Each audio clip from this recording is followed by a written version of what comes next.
My PSP Go fell and broke back in 2009. A few people tried to fix it over the years, but it never turned on again. The power switch was also broken, so it only charges.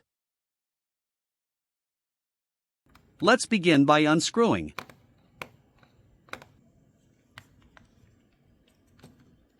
Don't forget these. Let's see if any piece is misplaced.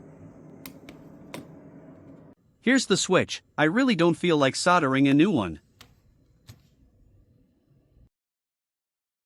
I flipped it on but didn't work.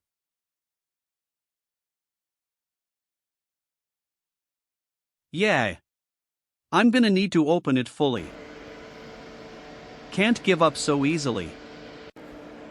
I cleaned as much as possible.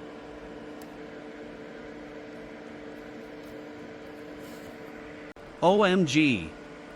I promised my younger self to fix it. And I did. I messed with battery a bit, flicked it on and it turned green. No way.